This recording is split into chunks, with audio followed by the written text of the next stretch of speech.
Hey, Ecommerce Marketing Podcast listener, are you looking to increase traffic and sales to your website? You can do this by launching your own referral program. Just visit getosi.com and sign up for a free trial today. That's getosi.com. Now get ready to hear from your e-commerce marketing expert of the week as they drill down to give you details on marketing strategies that can help grow your business. Welcome back to the E-commerce Marketing Podcast, everyone. I am your host, Arlen Robinson, and today we have a very special guest, Tim Keene, who is a self-taught digital marketer and the co-founder of the Loop.club, which has grown 10x in the last 2 quarters. Tim works with e-commerce brands who are spending at least $20K per month on paid media and are looking to grow rapidly, as well as marketing freelancers and clients. Welcome to the podcast, Tim. Thanks for having me on. It's great to be here. Yes, no problem. And I'm super excited to talk to you today. Our topic of our discussion is going to be really revolved around performance marketing. And you're going to tell us a little bit about that and how we build a specific process to drive growth in your business and your, specifically your e-commerce business. So I'm super excited to dig deep into that topic. But before we do, why don't you tell us a little bit more about your background and specifically how you got into what you're doing today?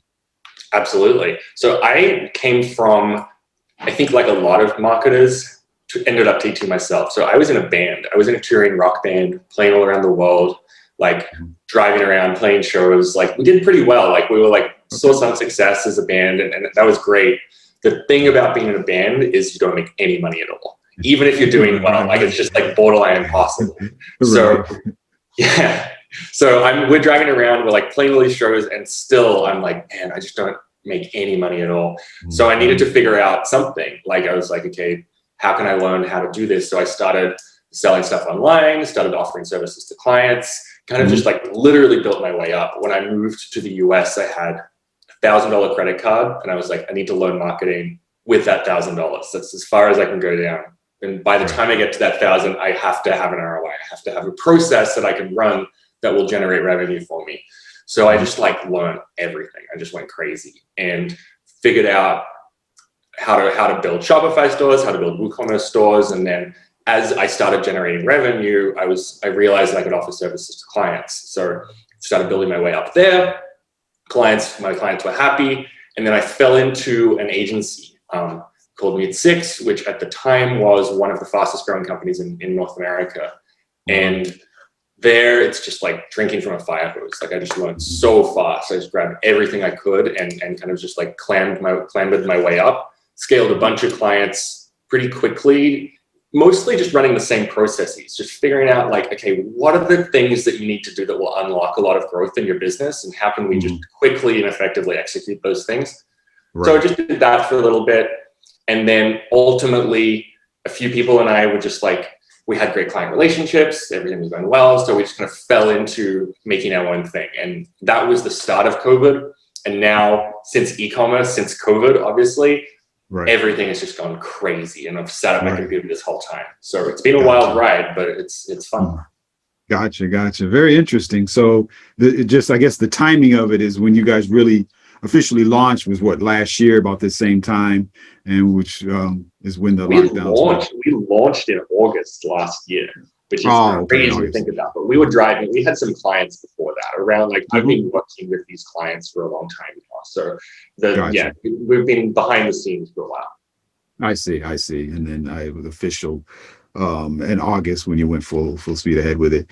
Well, yeah, it's I guess you could say you were kind of right on time with everything. I don't know if you had a crystal ball or not, but yeah, I mean, as everybody has seen that's in the business world, the business community, when kind of COVID-19 kind of snuck up on us all, businesses worldwide were scrambling to figure out their online e-commerce presence. If they didn't have it together, they damn sure were getting it together in a quick amount of time. And so, we've all been forced to really just kind of scramble because everybody, when everything initially shut down, really the whole world was shut down. Nobody was going anywhere. And so, people still need products, people still need services. So if you didn't have an online presence, then you're going to be able to reach those customers. So, it's definitely something that's really crucial right now, that you kind of have your act together. Now we're going to be kind of digging deep into your kind of bread and butter. As I had mentioned, we're going to be talking about performance marketing. So why don't you really kind of define it, and really, how does a business really build a specific process around that to drive growth? Awesome. So to me, performance marketing is marketing where you are measuring the results in real time and acting on those results. And that is opposed to a marketing system where, just say, I'm sure this is familiar, you have a fixed budget for the year. You say, okay, in March next year, I'm going to spend $8,000 on marketing.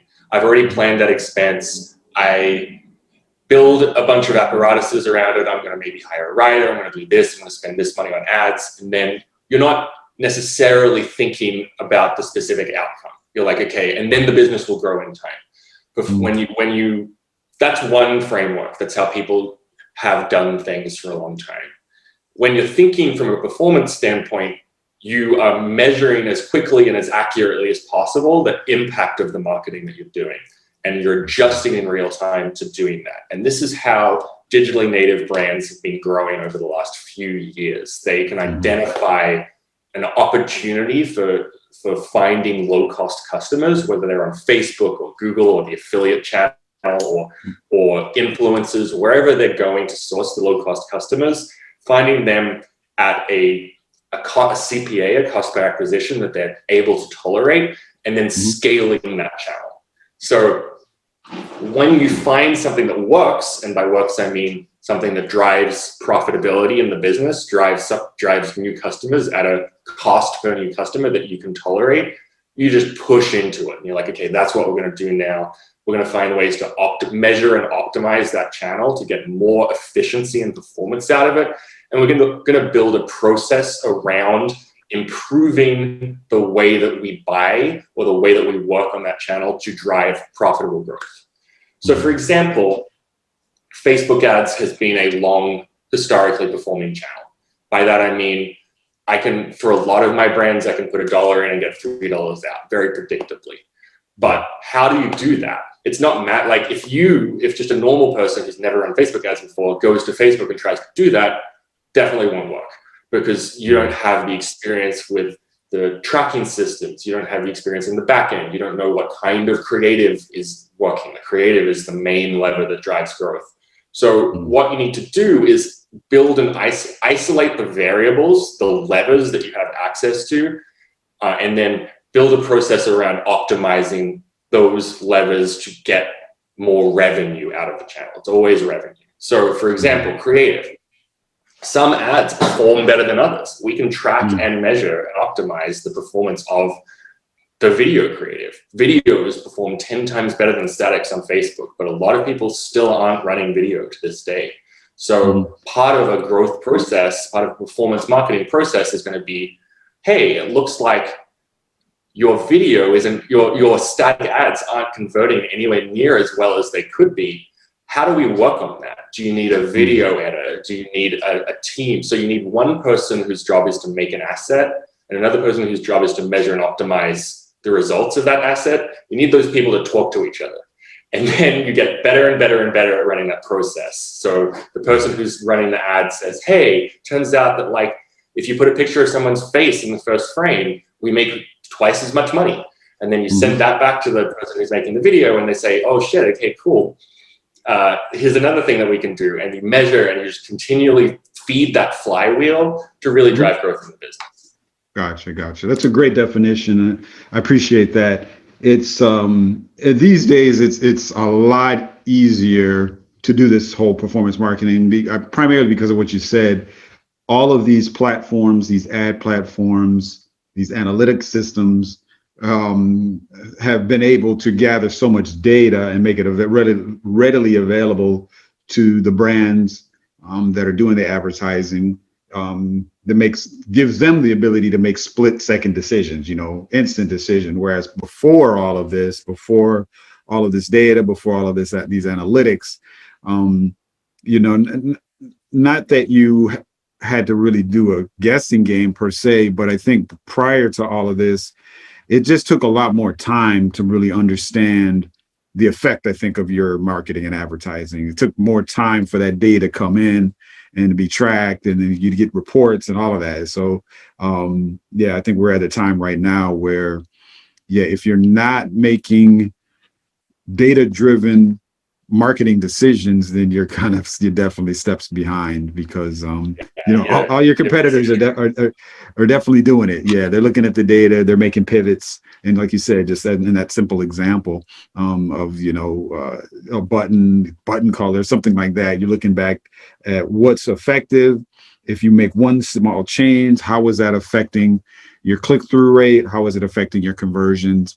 And then deciding how you can maximize that across all of your channels and your messaging. So very very interesting times that we're in right now, to be able to take advantage of all of that information in such a quick amount of time. I'm a huge advocate of utilizing all of these tools, all of these resources. And of course, I know, there's kind of a multitude of ways to kind of dissect things and analyze things. But for what you're doing and what you do in your business, what would you say are some go-to tools that can really help with a performance marketing strategy? Yeah. So one thing I would say is try to keep this pretty simple. You don't need to build in a million different tools and systems and make your workflow really complicated. You just need a couple of sources of truth that you can look at and say quickly to yourself, am I doing a bad job or am I doing a good job? And very quickly make decisions based on that. You don't want to, it's very easy to get, because like you said, there's so much data available. That creates a tendency to analyze every single little thing. But what you want to do is step out and make big moves that will make a big difference. One tool that I see a lot of people sleeping on is the email marketing platform. So I'm seeing a lot of e-commerce stores that are still on MailChimp, or that they are sending from kind of weird, different platforms. And at this point in the game, someone's won. It's Klaviyo. You should be on Klaviyo. If you're not on it, get on it tomorrow. It's going to make you more money with doing less work, because it allows you to centralize your customer data into one very easily usable source. You suddenly start being able to create profiles of people and tracking and analyzing things like what they purchase from you, how often they purchase, and you can integrate Klaviyo very easily with things like your affiliate channel or your customer data, your customer service portal, or your Shopify store. You want to try to create one place in your business where there is a centralized source of truth, where you can look and say, okay, this is doing well or this is not doing well. And in my opinion, it should be Klaviyo. It's a very, very robust tool, and it's very affordable, and I would just use it if I were you. Gotcha. Well, great piece of advice. I'm very familiar with Klaviyo, and we have many clients that have used it. And I hear what you're saying, where unfortunately, there's still a lot of e-commerce businesses that are kind of using the MailChimps and some of these other weird solutions. I mean, there's nothing wrong with some of those solutions, the MailChimps, especially if you're maybe you're just getting started, you haven't really done anything as far as email marketing is concerned, to kind of get your feet wet, get your hands around creating a list, doing an opt-in. You can do some basic things with it. They have some free plans. A lot of them kind of pull you in because they give you a certain amount of free, I guess you could say, subscribers, and the amount of free mailings that you can do in a month. And so that's how I think they get people in there. But you will reach a point where, especially if you're an e-commerce business, that there's going to be a lot of things lacking. And then, like you said, that's where Klaviyo comes in, and solutions like that are geared for e-commerce businesses, and, understanding your customers, what they've purchased, getting them into the right funnels and all of that. So yeah, it's definitely a great selection for that. One thing that I think also, speaking of email marketing, actually, and because it's very important, like you said, it's often slept on by a lot of businesses, because here at OSI Affiliate Software, we deal with e-commerce businesses every day, all day, that sign up to get our software. So we're looking at sites. Our whole team is looking at different sites, and yeah, it's definitely one thing that I see lacking. From the opting in process to creating the right funnels and all of that. A lot of businesses really don't have that all together. So with email marketing, I think what really where people fall short is they don't really know where to begin with regards to email marketing. What are some pieces of advice to kind of get started with it if you really are just kind of don't know what to do? Yeah, great. So there's two things that I would do right off the bat. The first thing is segment your list. We see this every day. We see people sending every single email that they send to everyone who's ever subscribed to their list. I've seen this on businesses of every size. The problem that you create for yourself is that some people are not going to open your email. They're just not going to do it. Some people on that list have not engaged with your brand in years. Some people accidentally signed up for it. Some people have already purchased a competitor. It's just not going to happen. So you will, because Google and Gmail and all the other email providers are, every time you send an email, they're judging you. They're saying, okay, what percentage of people on the list opened this email? If they see that a very high percentage of people on your list are opening the email, their algorithm says this is important. This is valuable information to people. And they will start moving your emails to the inbox as opposed to the promotions tab. So you'll start creating a flywheel where more and more people open your email. A higher percentage of your list opens your email, which again is going to drive more revenue. It's going to get you more money. So the first thing, it seems counterintuitive and it's very painful for most businesses, but you need to rip the Band-Aid. You need to stop sending to everyone and start sending to an engaged list. People who have opened your emails or interacted with your brand in some way in the last 90 days. That's going to leave out a lot of people. You're going to think that you're leaving money on the table. You're going to panic, but trust me, it'll save you a lot of time and it will make you more money in the future. The second thing I would do is start building more automations. I see this all the time. Go into all kinds of accounts and people haven't set up abandoned cart emails. They haven't set up post-purchase checkout flows. They haven't set up just basic fundamental flows. So there's two ways to send emails to people. One is campaigns where you go in, you write an email and you send it to everyone or a segment of your list. And the other is flows, so triggered emails that are based on customer behavior. So whether you just signed up to a list, whether you just made a purchase, whether you just abandoned your cart, those emails are relevant and specific to the context of a shopper.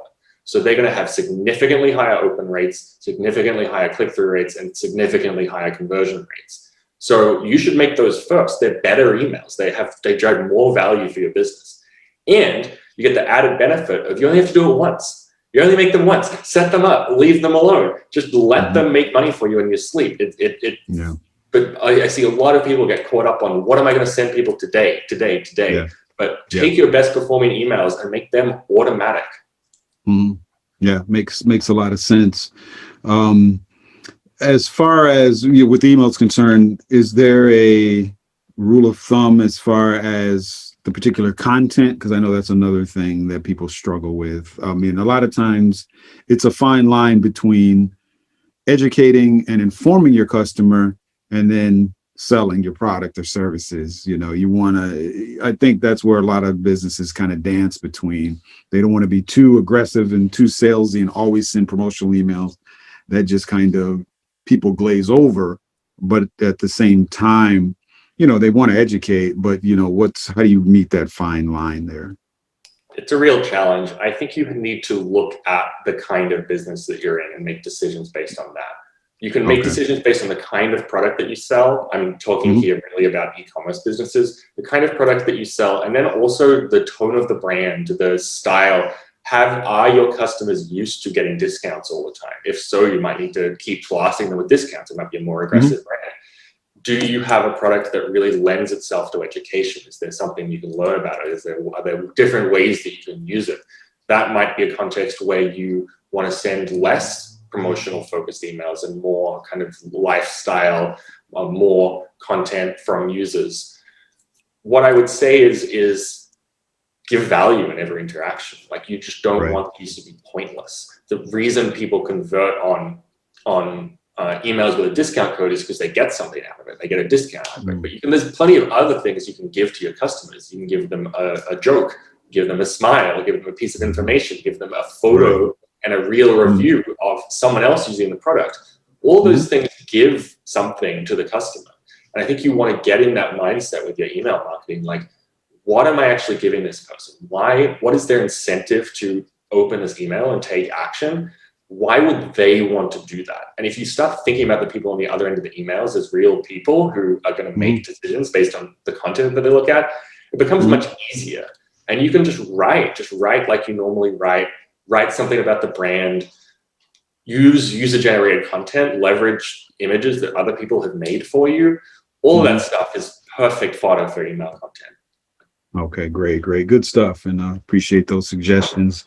Now, if we put all of these things kind of under the umbrella of, different marketing activities that are performance-based, whether it's the email campaigns, how many click-throughs we're getting, what's the conversion rates, or whether it's pay-per-click advertising, or whatever it is, whatever channel you're advertising in, what are some of the key performance indicators to really monitor the success and the success of these campaigns? Yeah. So first of all, it's revenue. It's always revenue. Revenue is the name of the game. Whether it's short-term revenue or long-term revenue, it's up to you and your business to make a decision about what revenue numbers are important to you. How quickly do you need to see results from this activity, and what is considered a good result for you? That has to be the top line decision. Otherwise, you're not. If you're not driving revenue through your marketing, you're just making an art project. Like your goal is to make money, whether it's and even branded stuff where the goal is, I don't want to make money right now, but I want to cultivate a brand that people will purchase from over time. Like, we all have the same goal. So keep that at the top level. Then you want to look at some metrics that will give you an indication of whether what your specific activity is doing are successful. So I love CPA, cost per new customer, cost per acquisition. How much total spend do I have to make in order to get a new customer? It's a very telling metric because you can then model a lot of other things out from it. You can model out, okay, how many times does a customer need to purchase from me to be profitable? What's the total cart value I need to sell to someone to make it worth my time? Really, really rich and useful metric. And you can build it. You don't need to just rely on what's written in the ad platforms. You can build in all of the other marketing activities you do. You can build in all the other stuff to really model that metric out. Another one that I've been using a lot that I think will start becoming more popular over the next year is what's called MER. So this is media efficiency ratio. And that is a really blunt instrument.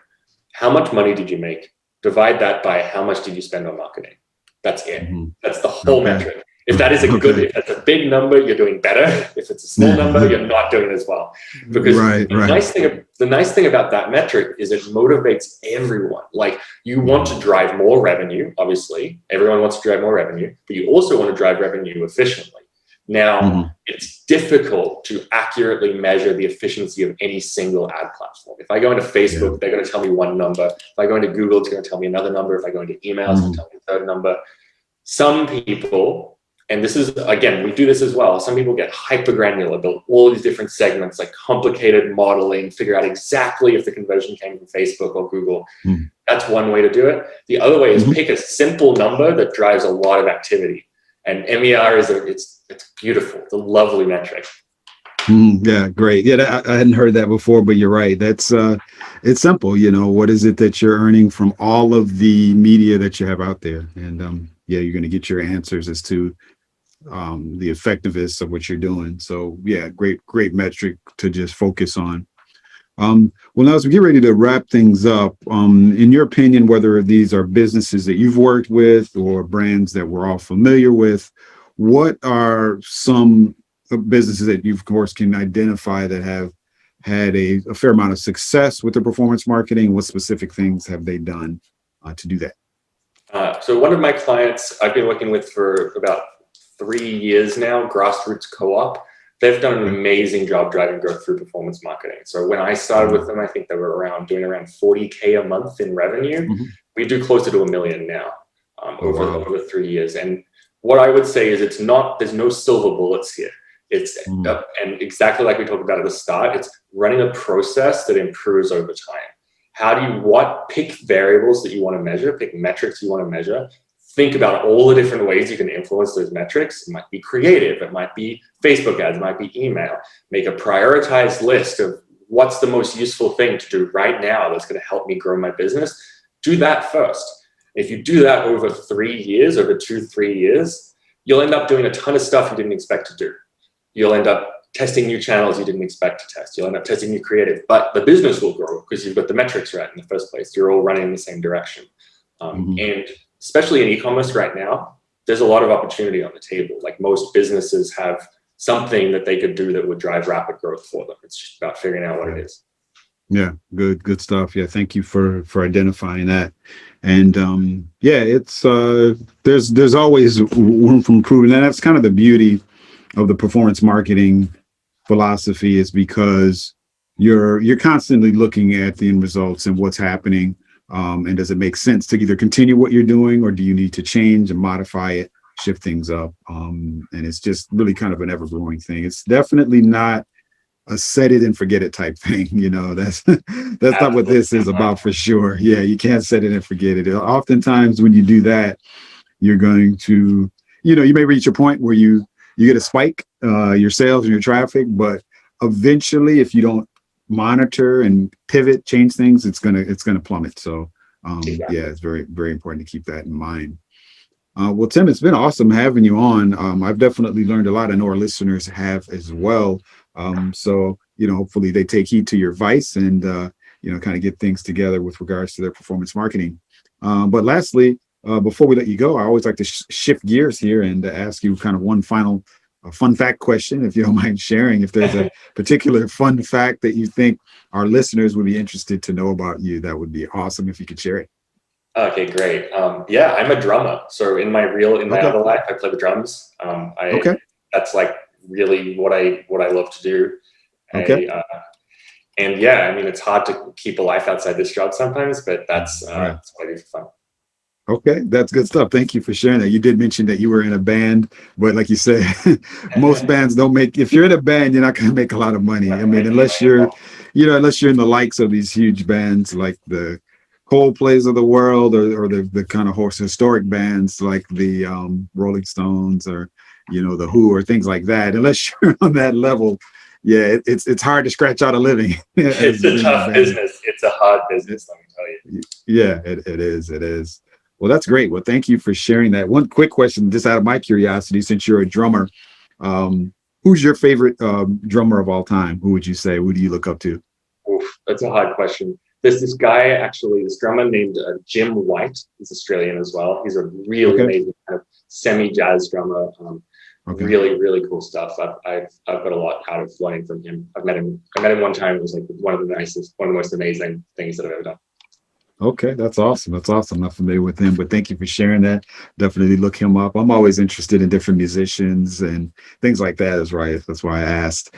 Well, thanks for sharing that, Tim, and thank you for joining us. But lastly, before we let you go, if any of our listeners want to reach out to you and pick your brain anymore about performance marketing or anything, e-commerce marketing, what's the best way for them to reach you? The best way for them to reach me is my LinkedIn, linkedin.com/tim-keen,